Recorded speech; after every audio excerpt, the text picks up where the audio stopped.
तो हेलो दोस्तों, एक बार पुनः आप सभी का स्वागत है आपके अपने YouTube channel mission board all exam में। तो चलिए हम लोग पुनः आ चुके हैं। शाम का 7 बज चुका है, क्लास का समय हो चुका है। आज का टॉपिक है, हम लोग पढ़ रहे थे, इस क्लास का नाम है शून्य से शिखर तक। हम लोग इस क्लास में शून्य से शुरू करेंगे और शिखर तक जाएंगे। उसके बाद अगर आप इस चैनल पर नए हैं तो चैनल सब्सक्राइब कर लीजिए और अपने दोस्तों के साथ जरूर शेयर कर लीजिए। अगर मेरा लेक्चर अच्छा लगता है, मेरा कॉन्सेप्ट अच्छा लगता है तो आप अपने दोस्तों के साथ शेयर कर सकते हैं और इसे लाइक भी कर सकते हैं। इस चैनल पे आप लोगों को 9, 10, 11, 12 के ऑल सब्जेक्ट के साथ साथ नीट और जेईई की भी संपूर्ण तैयारी करवाई जाएगी। तो चलिए आज क्लास स्टार्ट करते हैं।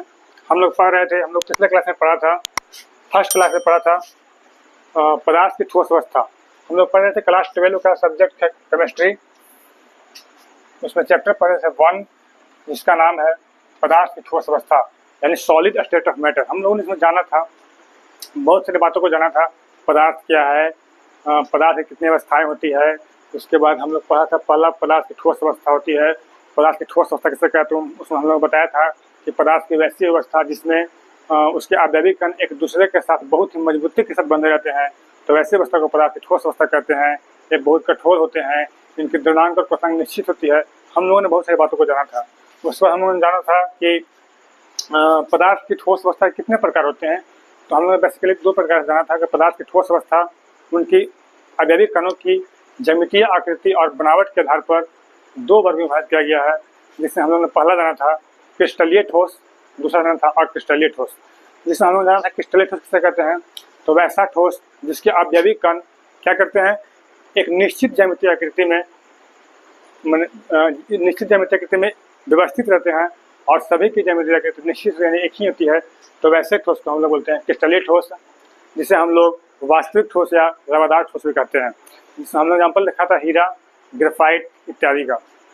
उसका हम लोग दूसरा देखा था पदार्थ का दूसरा ठोस का दूसरा प्रकार जिसे हम लोग अक्रिस्टलीय ठोस कहते हैं। तो ठोस का वैसा प्रकार जिसमें उसके आवेशिक कणों की जो स्थिति होती है एक निश्चित क्रम में नहीं होती है, उसे हम लोग ने फिगर के माध्यम से समझा था। और उसके बाद वैसे ठोसों को और उसको जो ज्यामितीय आकृति आवेशिक कणों की होती है वो भी एक निश्चित नहीं होती, मतलब सभी कणों की ज्यामितीय आकृति अलग अलग होती है। उसमें हम लोगों ने जाना था क्या क्या होता है, कांच होता है, रबड़ होता है, मोम होता है इत्यादि से हम लोग आभासी ठोस, काल्पनिक ठोस या बेरवादार ठोस भी कहते हैं। उसको हम लोगों ने पदार्थ के क्रिस्टलीय अवस्था गुण और पदार्थ के अक्रिस्टलीय अवस्था गुण को बहुत अच्छी तरह जाना था। इस तरह से आज क्लास स्टार्ट करते हैं, जिसमें हम लोग बेसिकली पढ़ेंगे। सबसे पहला बात कि हम लोगों ने पिछला क्लास में बताया था कि अगला क्लास में पढ़ना हम लोगों को कांच, बहुत इंपॉर्टेंट क्वेश्चन आता है, कांच को अतिस्थितिज द्रव क्यों कहा जाता है। तो हम लोग क्लास आज स्टार्ट करते हैं। सबसे पहला क्वेश्चन है कांच को अतिस्थितिज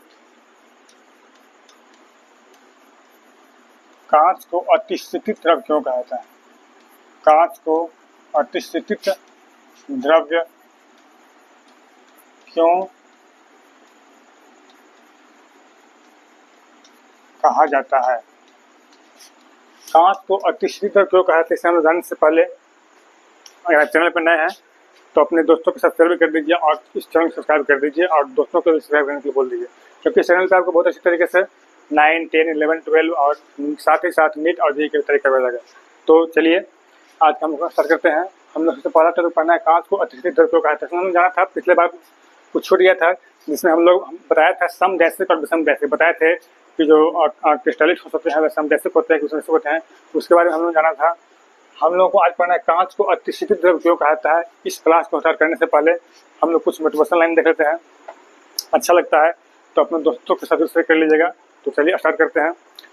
किन्हीं ने क्या खूब कहा है, मुश्किलों से भाग जाना आसान होता है, मुश्किलों से भाग जाना आसान होता है, हर पहलू जिंदगी का इम्तिहान होता है। मुश्किलों से भाग जाना आसान होता है, हर पहलू जिंदगी का इम्तिहान होता है। डरने वालों को मिलता है उतना ही जिंदगी में, डरने वालों को मिलता है उतना ही जिंदगी में, लड़ने वालों के कदमों में जहान होता है, लड़ने वाले के कदमों में जहान होता है। इसका सीधा कहने का मतलब है कि हम लोग को मुश्किल देखकर भागना नहीं है, हम लोग को मुश्किल से डरकर सामना करना है। हम लोग लड़ेंगे तो हम लोग अपने डर को जरूर पाएंगे। तो इसी मोटिवेशनल लाइन के साथ हम लोग आज क्लास स्टार्ट करते हैं। सबसे पहला क्वेश्चन है कांच को अतिस्थितिज द्रव्य क्यों कहा जाता है। अतिशीतित का मतलब होता है बहुत ही ठंडा, अतिशीतित मतलब बहुत ही ज्यादा ठंडा। तो कांच का अतिशीतित क्यों कहा जाता है? क्योंकि हम लोग जानते हैं सबसे पहली बात कि कांच जो है एक प्रकार का द्रव है, और द्रव है तो द्रव में हम लोग उसके द्रव को जो प्रॉपर्टी होता है, गुण होता है, उसमें जानते हैं कि द्रव में एक बहुत ही विशेष प्रकार की प्रवृत्ति पाई जाती है, गुण पाया जाता है, जिसे हम लोग बहने की प्रवृत्ति कहते हैं। यानी उसमें क्या होता है, बहने की प्रवृत्ति मतलब एक जगह से दूसरे जगह पर जाता है। तो अगर कांच को अतिशीतित द्रव, कांच है ठोस लेकिन वो अतिशीतित द्रव है, क्यों? क्योंकि कांच का जो निर्माण है किसी भी एक द्रव को बहुत ही ज्यादा ठंडा करके उसको ठोस बनाया गया है। इसी के चलते कांच को अतिशीतित द्रव कहा जाता है। कैसे कहने का मतलब है, कांच को अतिशीतित द्रव इसलिए कहा जाता है क्योंकि कांच में बहने की प्रवृत्ति पाई जाती है और द्रव है, और इस कांच का निर्माण द्रव को बहुत ही ज्यादा ठंडा करके इस कांच का निर्माण किया जाता है। इसी के चलते यही कारण है कि कांच को अतिशीतित द्रव कहा जाता है। तो उम्मीद है आप लोग समझा होगा। जिसे हम लोग नोट करते हैं कांच को अतिशीतित द्रव क्यों कहा जाता है, तो लिखेंगे कांच को अतिशीतित द्रव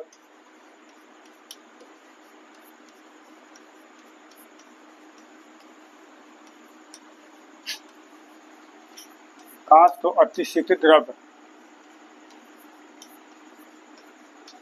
इसलिए कहा जाता है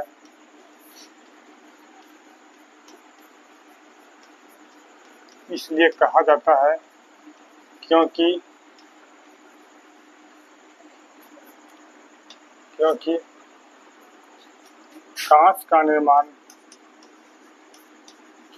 कांच का निर्माण द्रव को बहुत ही ज्यादा ठंडा करके किया जाता है।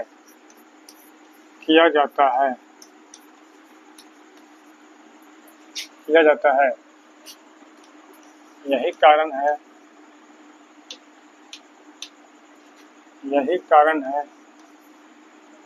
और इसमें और कांच एक प्रकार का द्रव ही है। यही कारण है कि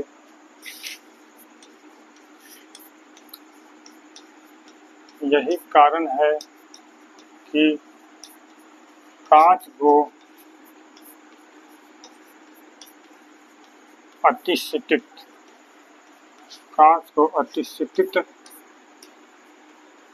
द्रव कहा जाता है। नोट कीजिए, कांच को बहुत इंपॉर्टेंट क्वेश्चन भी आए एग्जाम में अक्सर पूछे जाते हैं, कांच को अतिशीतित द्रव क्यों कहा जाता है।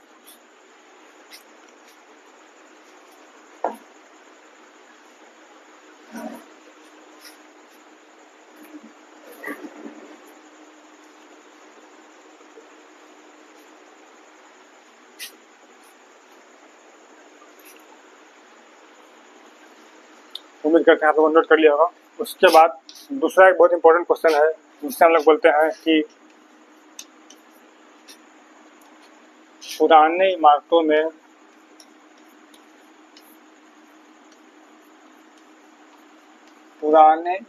में लगे कांच नीचे से मोटा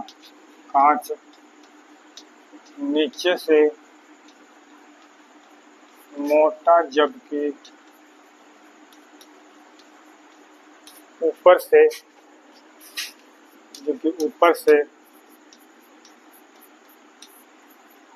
पतला हो जाता है।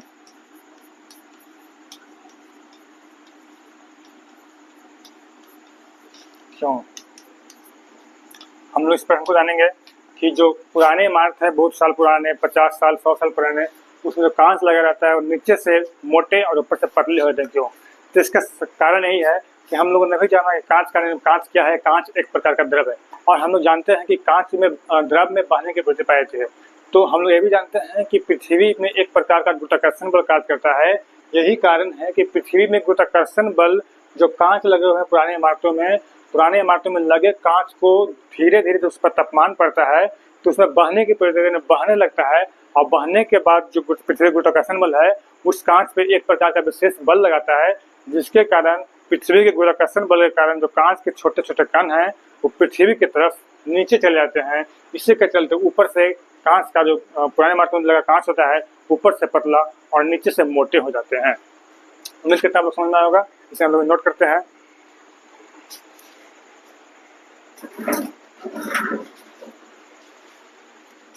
इसमें हम लोग लिखेंगे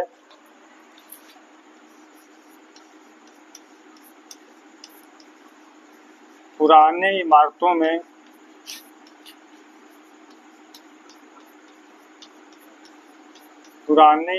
में लगे कांच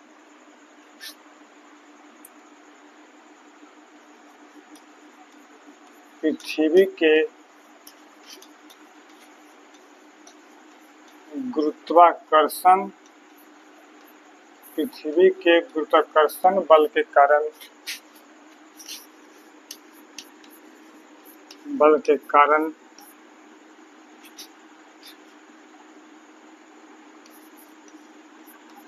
उनके कणों में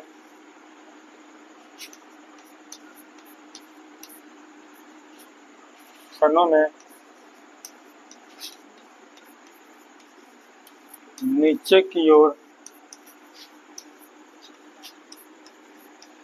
बहने की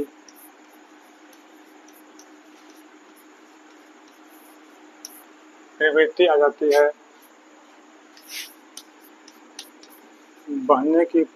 जाती है। यही कारण है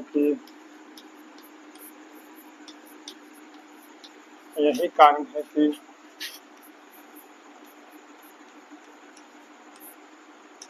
पुराने इमारतों में लगे कांच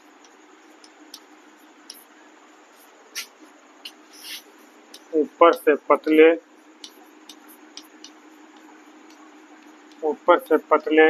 जबकि नीचे से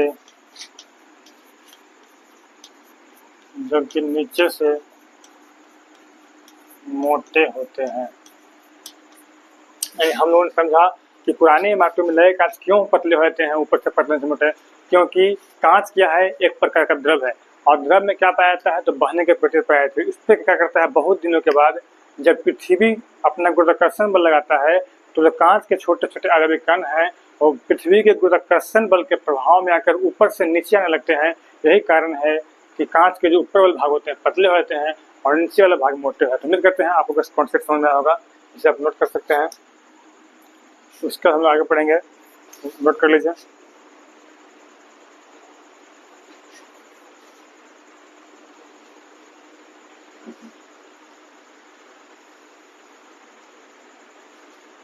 उम्मीद करते हैं आप नोट कर लिया होगा। तो चलते हैं हम अगले कॉन्सेप्ट की ओर। बहुत ही इंपॉर्टेंट क्वेश्चन हम लोगों ने पढ़ा था कल, क्रिस्टलीय ठोस और अक्रिस्टलीय ठोस। इसमें हम लोग पढ़ेंगे कि क्रिस्टलीय ठोस कितने प्रकार के होते हैं, क्रिस्टलीय ठोस को कितने वर्गों में विभाजित किया गया है। सबसे पहले हम लोग क्वेश्चन पढ़ते हैं। क्वेश्चन क्या आता है, क्वेश्चन पूछा जाता है कि बंध के आधार पर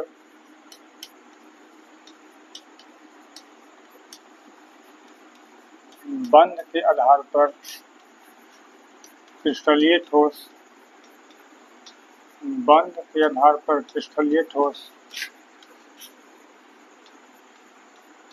कितने प्रकार के होते हैं।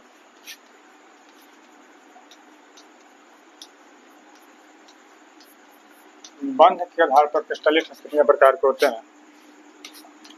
सबसे पहले हम जानेंगे, क्वेश्चन पूछा जाता है कि बंध के आधार पर क्रिस्टलीय ठोस यानी जो क्रिस्टलाइन सॉलिड कितने प्रकार होते हैं। How many kinds of crystalline solid on the basis of bond. तो हम जानते हैं कि बंध के आधार पर क्रिस्टलीय ठोस 4 प्रकार के होते हैं। 4 प्रकार कौन कौन होते हैं। सबसे पहला जो प्रकार होता है उसका हम लोग बोलते हैं आणविक ठोस। दूसरा प्रकार होता है उसको हम लोग बोलते हैं आयनिक ठोस। और तीसरा प्रकार होता है उसको बोलते हैं धात्विक ठोस। और चौथा जो होता है उसको बोलते हैं सहसंयोजी ठोस। ऐसे का दूसरा नाम है जिसे हम लोग बोलते हैं नेटवर्क ठोस। तो हम लोग सबसे पहले से नोट करते हैं कौन कौन सा प्रकार होता है। आंसर में लिखेंगे कि बंध के आधार पर क्रिस्टलीय ठोस 4 प्रकार के होते हैं। बंध के आधार पर क्रिस्टलीय ठोस 4 प्रकार के होते हैं। पहला हम लिखेंगे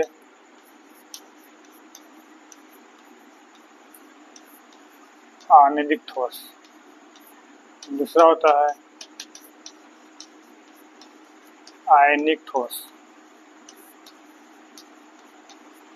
तीसरा होता है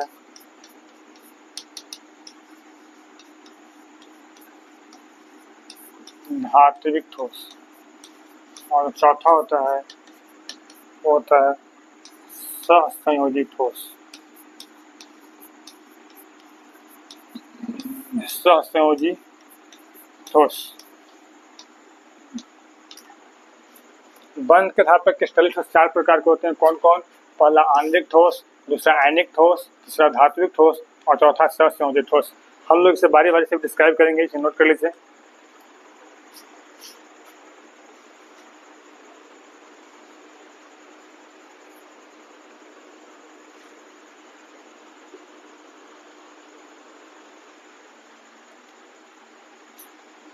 उम्मीद करते नोट कर लिए होंगे। उसके बाद हम लोग बारी बारी चर्चा करते हैं आणविक ठोस।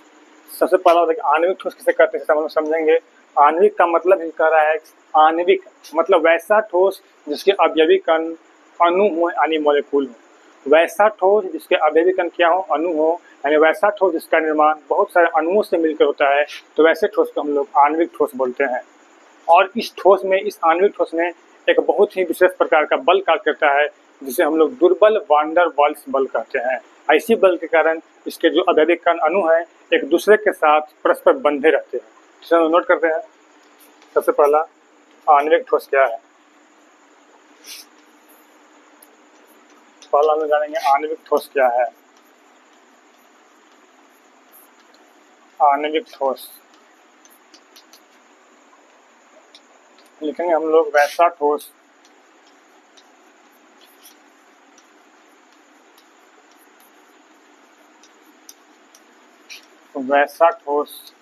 जिसके अवयवी कण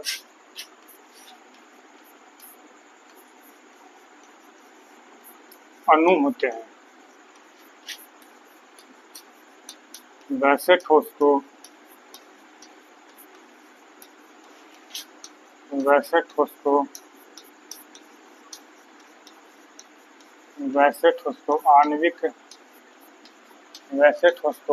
आणविक ठोस कहते हैं। इनके अवयवी कणों के बीच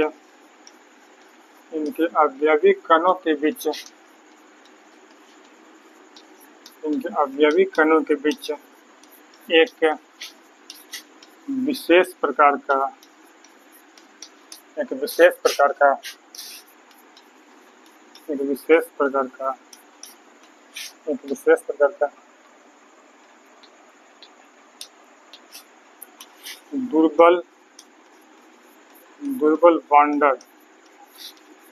दुर्बल वान डेर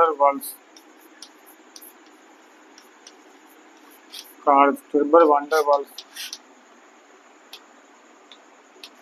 कार्य करता है, जिसके कारण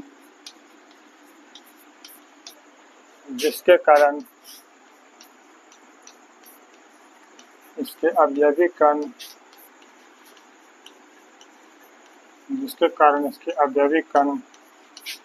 परस्पर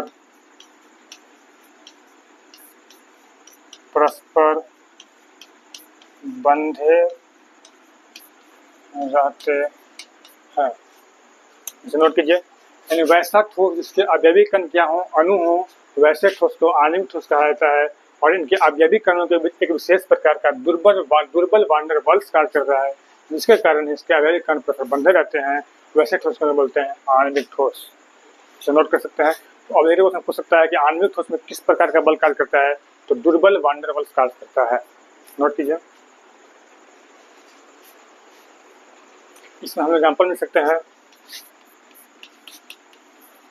ठोस कार्बन डाइऑक्साइड,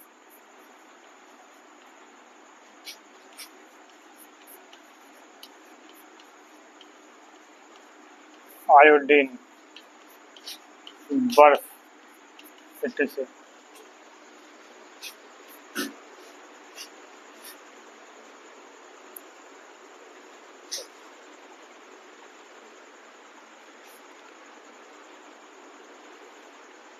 उम्मीद करते होंगे आपको जो ठोस का क्रिस्टल का पहला प्रकार है आणविक ठोस, वो अच्छी तरह से समझ में आ गया होगा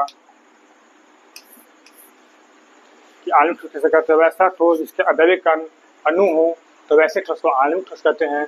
इनके अदैविक अणुओं के बीच एक विशेष प्रकार का दुर्बल बंधन बहिष्कार करता है। इसी के कारण जिसके अदैविक कण है एक दूसरे के साथ परस्पर बंधे रहते हैं। इसमें कौन कौन सा आता है तो ठोस कार्बन डाइऑक्साइड, आयोडीन, बर्फ, नैफ्थलीन इत्यादि, ये नोट कर लीजिए। उसका हम लोग पढ़ेंगे आणविक ठोस के गुण यानी प्रॉपर्टीज ऑफ आणविक ठोस। आणविक ठोस में मोलिकुलर सॉलिड यानी आणविक ठोस में कौन कौन सा गुण पाया जाता है, इसके बारे में हम लोग चर्चा करेंगे। अगर आपको अच्छा लगता है, आपको कॉन्सेप्ट समझ में आ रहा है तो आप लोग हमें प्यार दिला दीजिए और इससे अच्छे कॉन्सेप्ट के साथ आप लोगों को 9, 10, 11, 12 और साथ ही साथ नीट और जेईई का भी संपूर्ण तैयारी करवाई जाएगी। बस आप लोगों को प्यार दिलाने की जरूरत है। अपने दोस्तों के साथ शेयर कीजिए।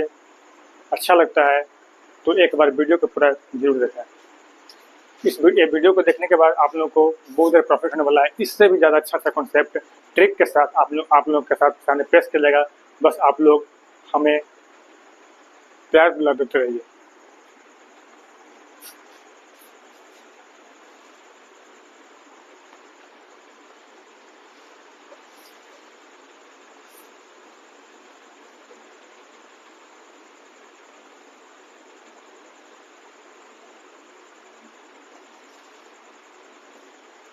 चलिए इससे हम लोग गुण पढ़ते हैं। आणविक ठोस में कौन कौन से गुण पाया जाता है देखेंगे।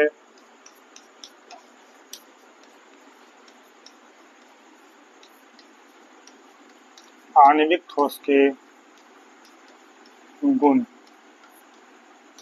तो आणविक ठोस के गुण में हम लोग सबसे पहला पढ़ेंगे कि आणविक ठोस के द्रव्यनांक और क्वथनांक निम्न होते हैं।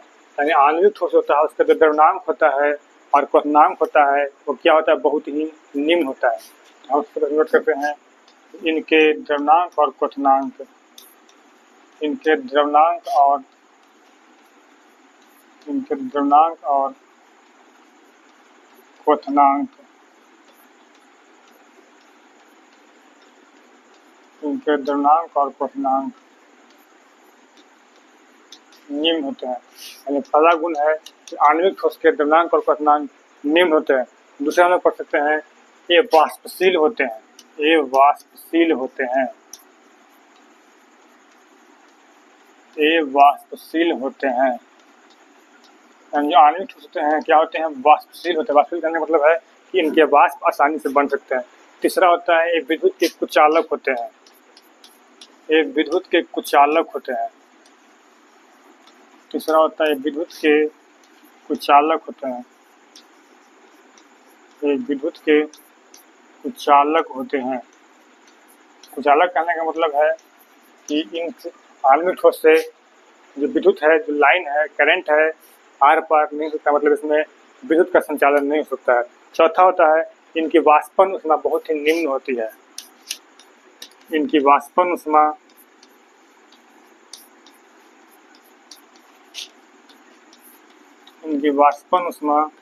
बहुत ही निम्न होती है। इनकी वाष्पन ऊष्मा बहुत ही निम्न होती है। ये क्या था, तो आणविक ठोस का गुण था। यानी आणविक ठोस का पहला गुण हमने पढ़ा, इनके द्रव्यनांक और क्वथनांक निम्न होते हैं। दूसरा ये वाष्पशील होते हैं। तीसरे ये विद्युत के कुचालक होते हैं और चौथे इनके वाष्पन ऊष्मा बहुत ही निम्न होती है। इसे नोट कर सकते हैं।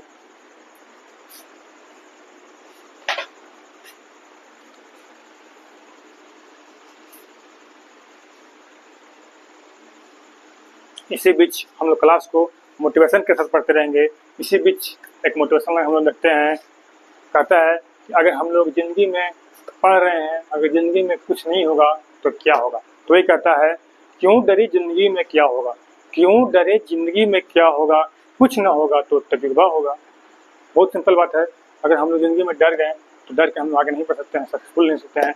इसलिए हम लोग को ज़िंदगी में डरना नहीं चाहिए। हम लोग को अगर ज़िंदगी में कुछ नहीं हुआ तो कम से कम तजुर्बा तो होगा, एक्सपीरियंस तो होगा। तो चलिए इसी क्लास हम लोग क्लास फर्स्ट आगे बढ़ाते हैं। हम लोग पढ़ते हैं क्रिस्टलीय ठोस का दूसरा प्रकार, जिसे हम लोग बोलते हैं आयनिक ठोस।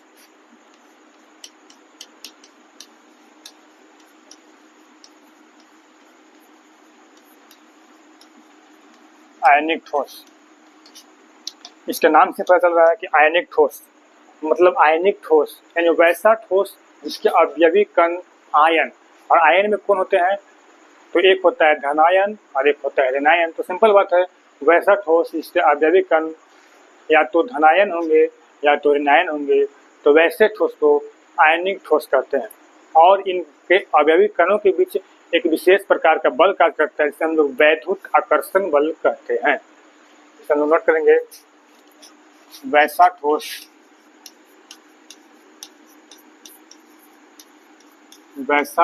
जिसके अवयवी कण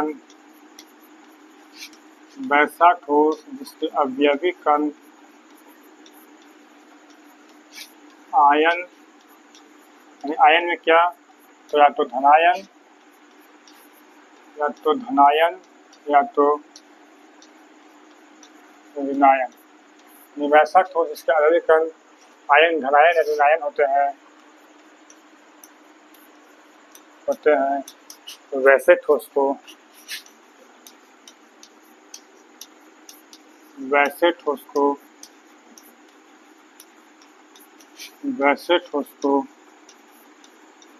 आयनिक ठोस कहते हैं।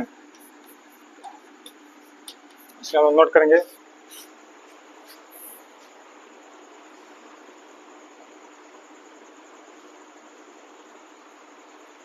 और लिखेंगे इनके अवयवी कणों के मध्य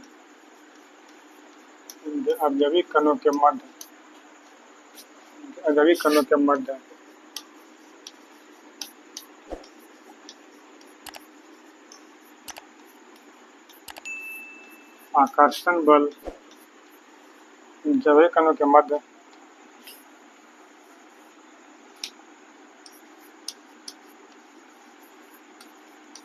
वैद्युत आकर्षण बल कार्य करता है।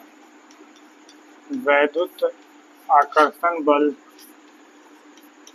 कार्य करता है। हम इसका एग्जाम्पल लिखेंगे, जैसे में NaCl, sodium chloride, KCl, potassium chloride, ये सब जितने हैं इसे किसके उदाहरण है, तो आयनिक ठोस के उदाहरण। आगे पल रखते हैं कॉपर सल्फेट, CuSO4 etc। इसे में देख सकते हैं NaCl यानी Na पे प्लस होता है और Cl पे माइनस, KCl K पर प्लस Cl पर minus, CuSO4 copper sulphate Cu पर प्लस और SO4 पर माइनस। तो जो इस प्रकार के ठोस होते हैं उसे हम लोग आयनिक ठोस कहते हैं। उम्मीद करते हैं आप लोगों को आयनिक आज से समझ में आया होगा। आयनिक ठोस मतलब होता है वैसा ठोस जिसके अवयवी कण आयन, आयन में क्या, या तो धनायन या ऋणायन होते हैं, तो वैसे ठोस को आयनिक ठोस कहते हैं। क्वेश्चन पूछा जाता है व्यक्ति में कि आयनिक ठोस के अवयवी कणों के बीच कौन सा बल कार्य करता है, तो वैद्युत आकर्षण बल कार्य करता है। एग्जाम्पल हम दे सकते हैं sodium chloride, potassium chloride, copper sulphate, ये सब किसके उदाहरण है, तो आयनिक ठोस के उदाहरण से नोट कर लें।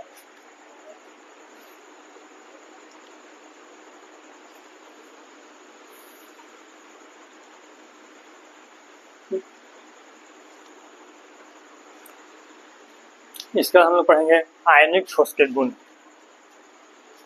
हम लोग लिखेंगे आयनिक ठोस के गुण। आयनिक ठोस के गुण। आयनिक ठोस के गुण में सबसे पहला होता है ए भंगुर होते हैं। पहला गुण क्या होगा, ये भंगुर होते हैं। यानी जो आयनिक ठोस का पहला गुण है ये भंगुर होते हैं। भंगुर कहने का सीधा सा मतलब है, भंगुर मतलब जैसे पिटने पर क्या हो जाए, टूट जाए, मजबूती उसमें ना हो, तो वैसे को हम क्या बोलते हैं, भंगुर। मतलब जिसको पिटेंगे तो क्या हो जाएगा, टूट जाएगा। दूसरा होते हैं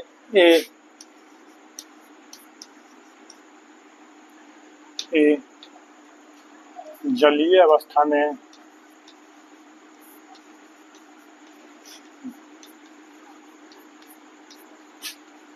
जलीय अवस्था में विद्युत के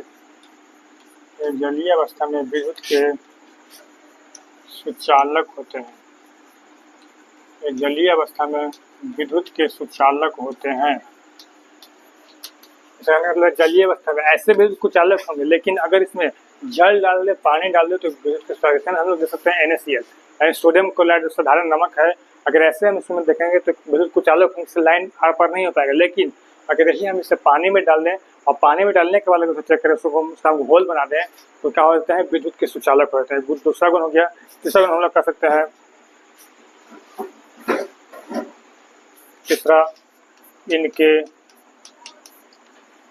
तीसरा गुण हो जाएगा इनके द्रव्यमानक एवं क्वथनांक। इनके द्रव्यमानक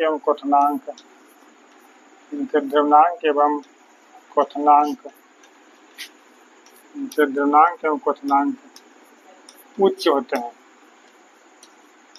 तीसरा गुण है कि जो आयनिक होता है, इनके द्रव्यमानक और क्वथनांक क्या होते हैं, तो उच्च होते हैं।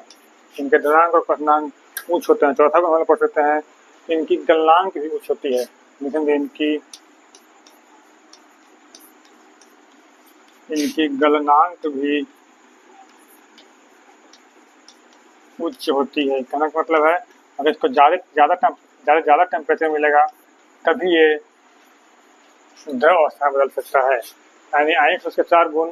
सबसे पहला गुण होते हैं आयनिक ठोस के भंगुर होते हैं, यानी पिटने पे टूट जाएंगे। दूसरा होते हैं जलीय अवस्था में सुचालक होते हैं, यानी अगर इसको हम लोग जल में मिलाते हैं तो भी कुछ सुचालक होते हैं। तीसरा है इनके द्रव्यमानक और क्वथनांक उच्च होते हैं, और चौथा है इनकी गलनांक भी उच्च होती है। ये था आयनिक ठोस। आयनिक ठोस किसे कहते हैं, एग्जाम्पल, और आयनिक ठोस के गुण, प्रॉपर्टीज ऑफ आयनिक ठोस। हम सब पहचानने का तरीका जानेंगे कि कौन सा आयनिक ठोस है, कौन सा आणविक ठोस है, कौन सा सस्वनिक ठोस है, और कौन सा धात्विक ठोस है। इसे नोट कर लीजिए। उसका हम लोग पढ़ेंगे धात्विक ठोस, यानी क्रिस्टलीय ठोस के तीसरा प्रकार धात्विक ठोस।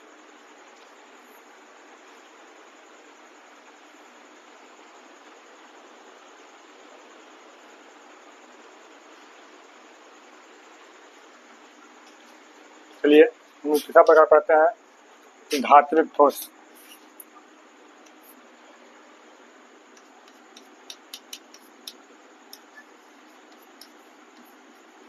धात्विक ठोस यानी मेटालिक सॉलिड।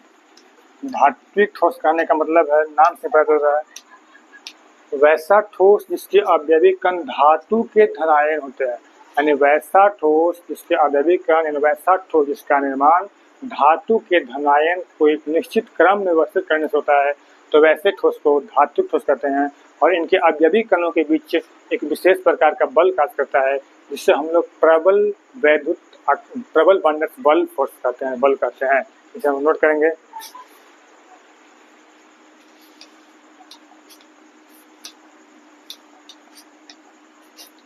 वैसा ठोस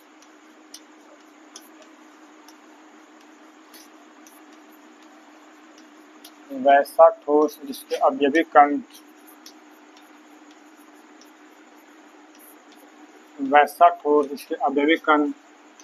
धातु के धनायन होते हैं। वैसा ठोस जिसके अवयविक कण धातु के धनायन होते हैं। वैसे ठोस को धात्विक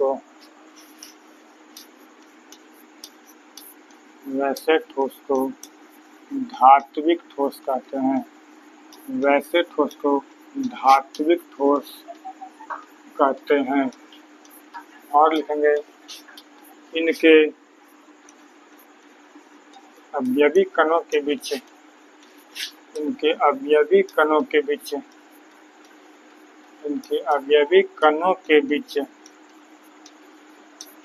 प्रबल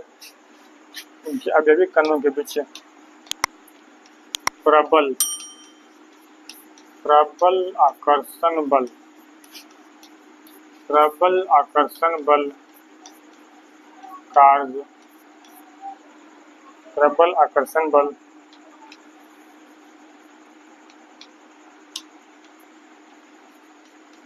कार्य करता है। एंड सिंपल है, वैसा ठोस जिसके आधारिक कण धातु के धनायन होते हैं वैसे ठोस को धात्विक ठोस कहते हैं और इनके आधारिक कणों के बीच प्रबल आकर्षण बल कार्य करते हैं। इसमें हम एग्जाम्पल देते हैं। एग्जाम्पल में जितने भी धातु हैं जैसे में लोहा, सोडियम, लोहा हो गया, सोडियम हो गया, एयू हो गया, चांदी, सोना हो गया, चांदी हो गया, etc। तो जितने भी धातु हैं किसके उदाहरण है? धात्विक ठोस के उदाहरण है। ये था क्या, यानी क्रिस्टलीय ठोस का तीसरा प्रकार धात्विक ठोस। यानी वैसा ठोस जिसके अवयवी कण धातु के धनायन होते हैं तो वैसे ठोस को धात्विक ठोस कहते हैं और इनके अवयवी कणों के बीच प्रबल आकर्षण बल कार्य करता है। इनसे नोट करिए।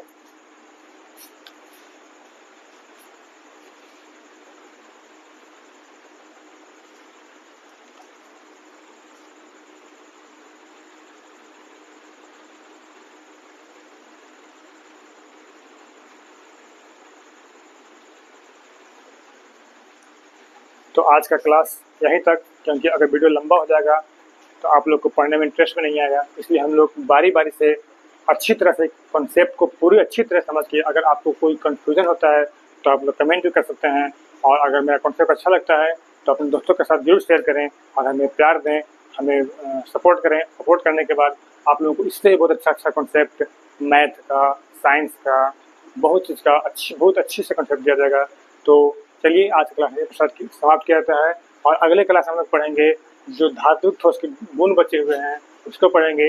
उसके बाद हम लोग पढ़ेंगे जो चौथा प्रकार हम लोग सॉलिड ठोस कहते हैं, उसके बारे में हम विस्तार चर्चा करेंगे और उसके गुण के बारे में विस्तार चर्चा करेंगे। और उसके बाद हम लोग क्रिस्टल जालक के बारे में, हमें उस दिन से बहुत ही इंटरेस्टिंग क्लास होगा। हम लोग चित्र के माध्यम से समझेंगे क्रिस्टल जालक क्या है, एकक कोष्ठिका क्या है, ब्रेवेज जालक क्या है, ऐसे हम लोग बहुत विस्तार चर्चा करेंगे। तो आज क्लास यहीं समाप्त किया जाता है। तब तक के लिए हम याद दीजिए। धन्यवाद। Thank you.